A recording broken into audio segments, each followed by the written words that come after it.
is from the Pizza Shihudo stationery shop. It is around 200 pages and I am almost done with it. Like I have the last 70 something pages left, and I would have finished it sooner because it's very simple and easy to read, but I'm just not enjoying it because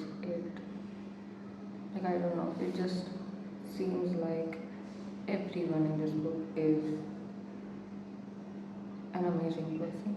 There's no complexity at all, like everyone is just sweet to everyone, and my inner child loves that. And when I was younger, I believed that life was like a Disney movie, but it isn't. And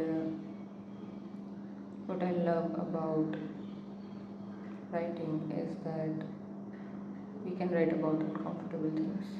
We can write about things that we're too scared to talk about, right? So I'm just not seeing that here. It just feels like it's written by a child and it's too positive. And I don't want that. I'm not saying that I want a villain in the story, like most of the fiction I've read. There's no villain. But at least I want to know about certain people's complex thoughts or contradictory personalities or just something more human and raw. In this book, it's more like, oh, I met this woman and she was amazing and she gave me a job and I had the best time of my life and she took care of me like she's my mother, and it's like, sure, that sounds great, but I want more.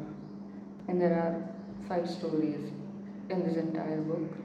I've read 3 so far. So maybe in the last 2 stories, there is something more raw and uncomfortable. But in the first 3 stories, there was not much. It just feels like I'm watching a light-hearted movie. Like when I read something, I want to be challenged, I want to feel uncomfortable, I want to find new perspectives that don't align with my perspectives. But this book is so radically positive that its positivity is uncomfortable to me and not in a good way. So, yeah, I'm going to finish it either way. And also, like, there's nothing interesting about the writing itself either. The writing style of the writer, and maybe that is because this was originally written in Japanese and this is translated in English. So maybe the translation isn't doing justice to the book, but even just content wise, it is not personally something I am enjoying. Yeah, I'm going to read the next chapter and see how far I go, and if I change my mind, I'll let you know.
So this guy has no remorse whatsoever for what he has done.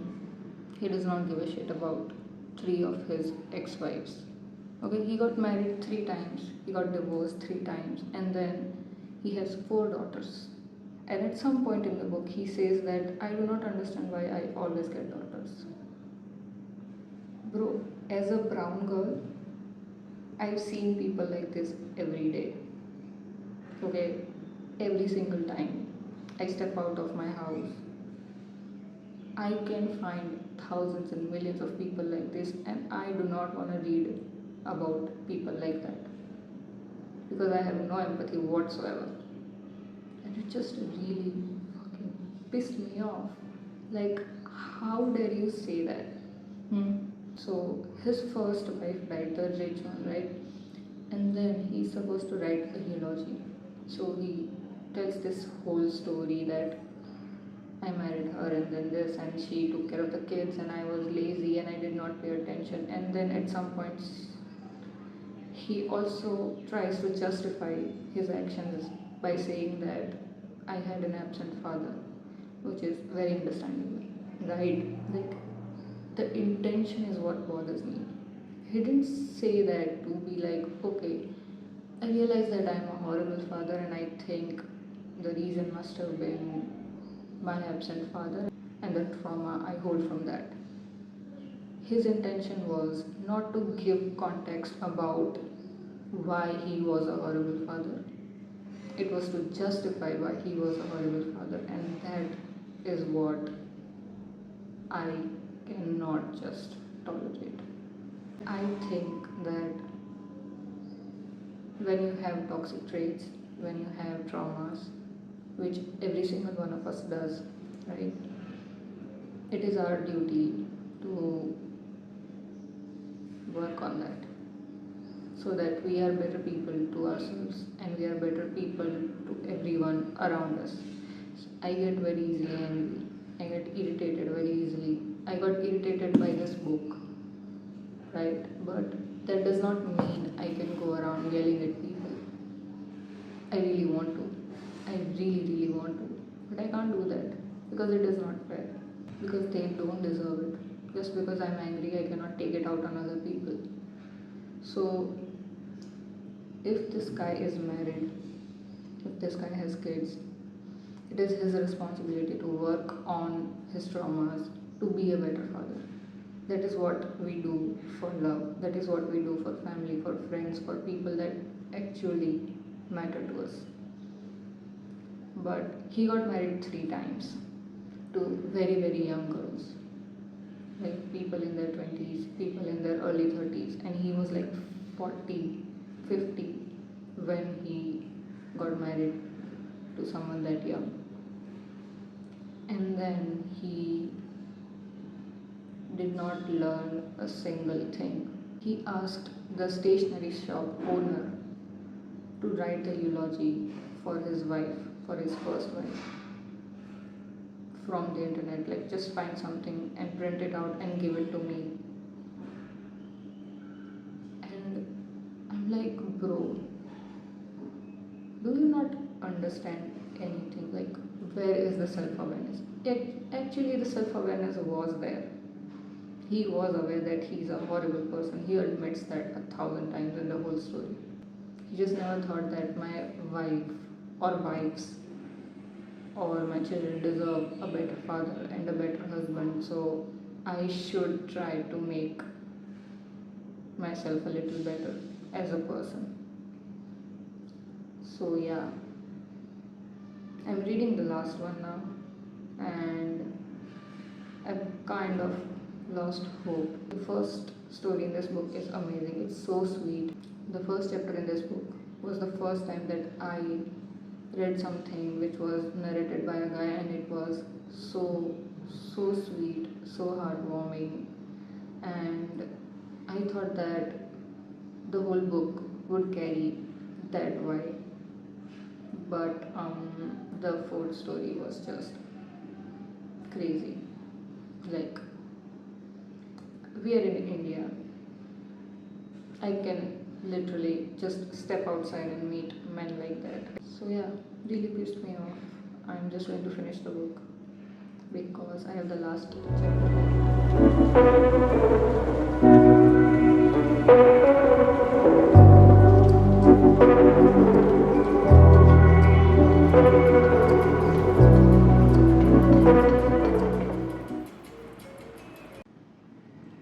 So it's the next morning, and I did not read the book today because it was just draining my mood. Instead, I'm writing for my Substack, and I wanted to talk about what my writing process is like. So, usually, whenever I get an idea or whenever I have thoughts, I just write them down either physically or it's mostly on my phone because it's right around me. So, it's easier to just grab my phone and I literally use WhatsApp and text myself whatever idea I have. So last night before sleeping, I was just thinking about something, and yeah, I ended up creating what I like to call a rough draft. So right now, what I'm going to do is I will copy paste that rough draft into my Substack, and then I will edit it as much as I feel like.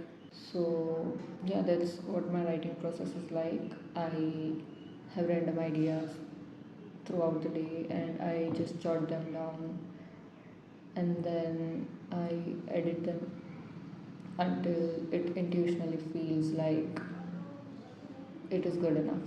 I basically just ask myself if my piece conveys the message that I want the reader to have, or if it feels authentically something that I resonate with, and then I focus on the flow of the message. It shouldn't be like I'm discussing an idea in the first paragraph and then I just completely abandon it and go to something else and then come back to it. It shouldn't feel messy. So that is something I try to do. Other than that, like there's no such thing as a standard process. I just write very intuitively, I think, and I'm still figuring out the process. I'm still figuring out my voice as a writer or what makes me stand out among other writers.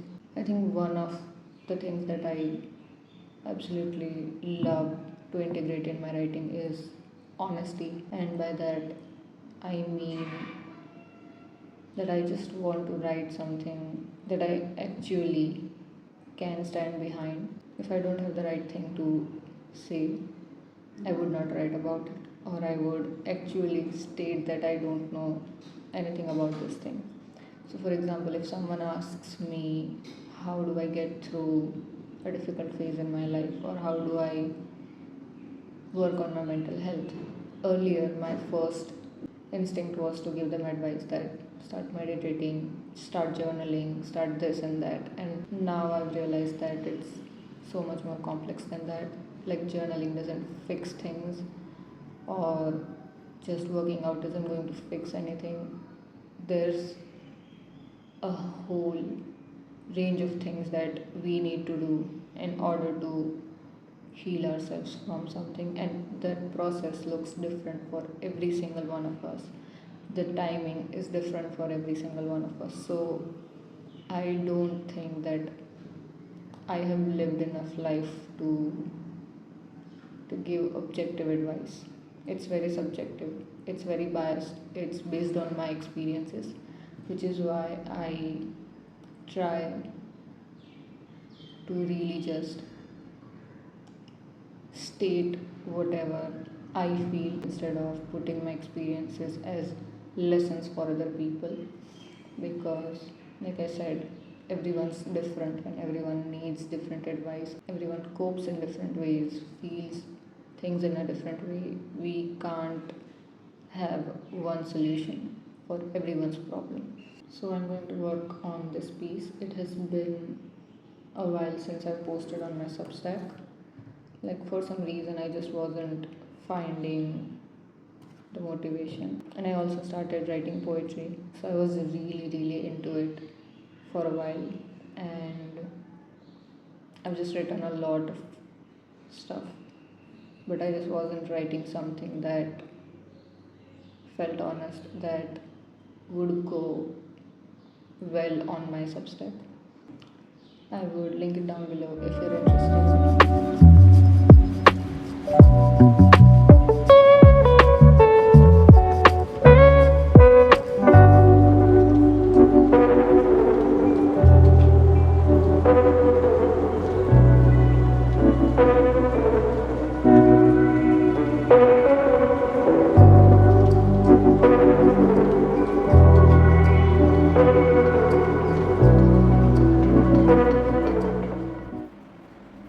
Didn't actually end up posting the piece I was working on because I just wasn't happy with the way it turned out, and I'm still editing it, still working on it, and I'll post it